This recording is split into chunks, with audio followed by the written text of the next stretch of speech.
If you missed it back in October, you can own it on DVD and Blu-ray from today. Coming up, a review of Joker on Reviews Rehashed.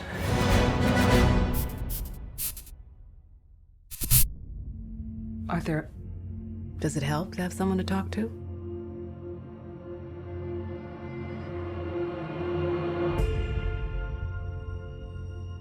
My mother always tells me to smile and put on a happy face.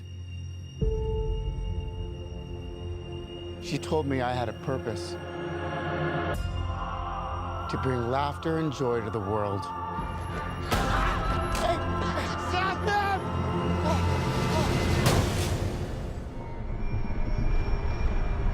Is it just me? Or is it getting crazier out there? Film critics seem to be tearing this movie apart at the moment. And is it as bad as they make out? So we're all aware of the Joker character from Batman. You know, he's from the DC universe. We all know who he is. He's been played by Jack Nicholson, Heath Ledger, probably a ton of others as well, which I don't know. And this film is the backstory of Joker. And after the trailers came out, I'm not sure if you agree with me, but I liked it because there was no CGI in it, and even Todd Phillips, the director, had said there was going to be no CGI in this film. That for me was a bonus. So me, like millions, maybe billions of others, were really excited about seeing this film. And even like today, when I went to see the film, it was the first IMAX screen of the day and the cinema was packed. I understand the film has been out in the rest of the world for a couple of days, that people in Australia, I think in America, they've seen it already. We got it kind of last in the UK for some reason. It's a bit strange. We usually get things first, but we got it last this time. And what I've read so far is that people, like film critics, aren't liking this film at all. No one seems to be liking it on the critic front. You know, and while everyone seems to be tearing it apart, I think, to be honest, I think a lot of people are actually enjoying this film, including myself, because I quite like this film. I'm not going to say it's the best film of 2019 or it's like the best film of the decade or anything like that. I'm not even going to say it's the best film of October, but it is a good film. I think everyone that's seen it, and probably everyone who dislikes it as well, will all agree that the performance by Joaquin Phoenix, it is sensational, and I think that is something we're all going to agree on, and there's no need for me to elaborate on that anymore. But I'm really not understanding why people don't like this film. I think if you like the character of the Joker from the Batman films, I think it's quite an interesting story.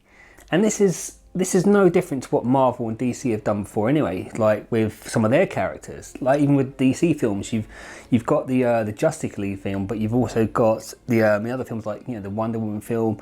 The only difference with this film is though, is that this Joker film, it's not wrapped up in a cute little bow where it looks really pretty, and it's not showing off some like lavish kind of billionaire lifestyle like, you know, like Bruce Wayne and Batman have, or this really lovely island that Wonder Woman came from or anything like that. It's not showing this really like plush, lavish lifestyle that these characters have. This one is a villain's story. It's a villain's origin, and it's a dark film with a dark story over the dark backdrop of Gotham City. And I think that's what makes this film so different. It feels more real, and it's just like any other character in the comic book world, that it's a tale of someone finding their place in the world, but this time it's the villain finding his place in the world. And it is an interesting story, especially when you think about the way Jack Nicholson played it and Heath Ledger played it, and how this could be the official backstory of Joker. There wasn't a single time in it where I felt I was bored. It was just very engaging the whole way through. There was like, it was interesting, and it, you know, you feel for this character sometimes, even though he's going to end up bad at the end of it. It had a really cool soundtrack as well. I liked the soundtrack, that was good. But the only thing I didn't like is I just wish it had been a little shorter, like around 90 minutes instead of 2 hours. I think if it had been 90 minutes, it would have been a nice little, whatever I'm going to call that. I don't know what that is, but you know, I wish it was just I just wish it was a bit tighter and a bit shorter, that's all. I've also read that people are saying that they're worried that people are going to go out into the world. This film is going to cause people to go and do bad things in the world. But it's just a movie. It's like there's been more violent movies out there. This is only a 15 certificate film. It's not even an 18. It's not that bad. I think the problem at the moment is just too many films out there where every film and every studio is just trying to be too PC. And I like this one because it goes against that grain. And personally, I'm getting really fed up of seeing films these days where everything has to fit the 12A or the 15 certificate just so families can go and watch the film, and it has to be very sensible, very PC, very diverse. And I think this Joker film made me feel like we've gone back to the 1970s again, where filmmakers were given their own given like kind of their free reign, you know, when it came to making films. There was no studio interference or anything like that, and I think this one from Todd Phillips, I think this is kind of like that. He's made his own version of the Joker from this. Well, I don't know if he had much studio input from this, but I mean, it just feels like there wasn't too much in there. So I like this film.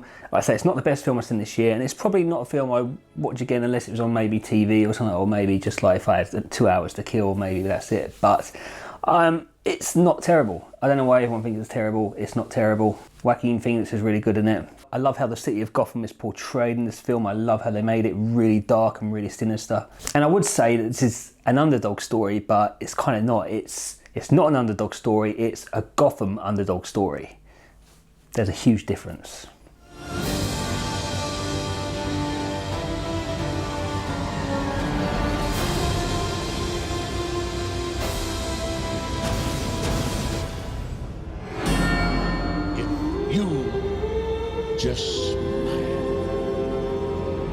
So if you like the look at that, you can now purchase it from Amazon using the links in the description of this video.